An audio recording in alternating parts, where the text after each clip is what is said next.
عقیدہ اور عمل میں فرق کا دوسرا سمجھیں۔ جس طرح انسان کے جسم میں دل بھی ہے اور جسم بھی ہے، اب اگر جسم کے بعض اعضاء کٹ جائیں تو انسان زندہ رہتا ہے۔ آپ نے کتنے انسان دیکھے ہیں ہاتھ کٹا ہوا ہے، کتنے دیکھے ہیں ٹانگ کٹی ہے، کتنے دیکھے ہیں ناک کٹا ہے، کان کٹا ہے، لیکن زندہ ہے۔ تو جسم کے بعض اعضاء کٹ جائیں تو انسان زندہ رہتا ہے، لیکن اگر انسان کے دل کے بعض اجزاء کٹ جائیں تو پھر انسان زندہ نہیں رہتا۔ بالکل اسی طرح اگر عقیدہ اس میں سے بعض ایمانیات چھوڑ دیں تو بندہ مسلمان نہیں رہتا، اور ظاہری اعمال میں سے بعض اعمال ترک کر بھی دے پھر بھی مسلمان رہتا ہے۔ یہ لیے کہتے ہیں نا، ضروریات دین میں سے کسی ایک کا بھی انکار کیا تو بندہ کافر ہو جائے گا، اور اعمال میں سے کسی ایک عمل کو چھوڑ دیا تو کافر ہو جائے گا، پھر کافر نہیں ہوگا۔ اب اس کو پھر سمجھ لیں، عقیدہ عمل میں فرق کیا ہے۔ جس طرح انسان میں دو چیزیں ہیں، نمبر ایک دل، نمبر دو جسم، اسی طرح شریعت میں دو چیزیں ہیں، ایک عقیدہ اور نمبر دو عمل۔ تو جو دل اور جسم میں فرق ہے وہ عقیدہ اور عمل میں فرق ہے۔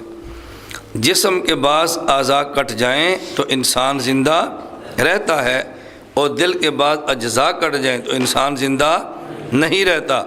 اسی طرح اگر شریعت میں بعض عقائد بندہ چھوڑ دے تو مسلمان نہیں رہتا، اور اگر بعض اعمال چھوڑ دے تو انسان مسلمان رہتا ہے، انسان پھر بھی مسلمان رہتا ہے۔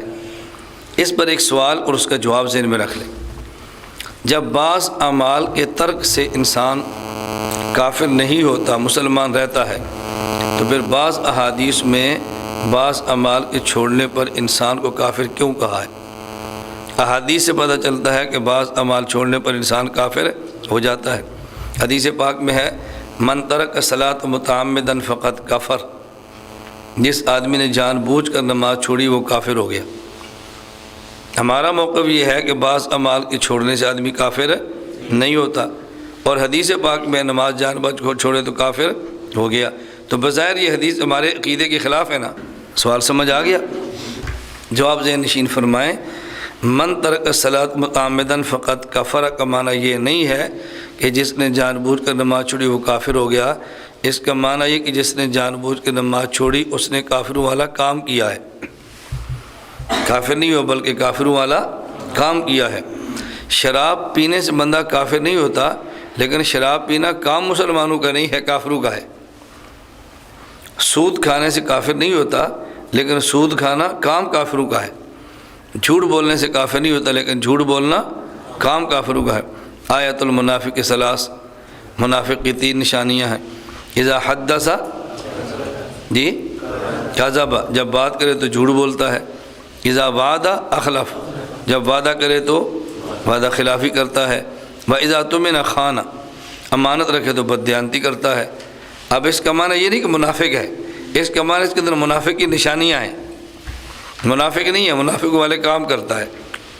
تو اس لیے بعض اعمال چھوڑنے سے بندہ کافر نہیں ہوتا، ہم یہ کہہ سکتے ہیں کہ اعمال کافروں والے کام کرتا ہے۔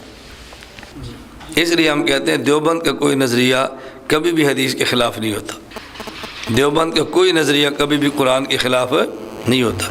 ان جملوں کو یاد کیا کرو، اپنے بیان میں کرنا سیکھا کرو۔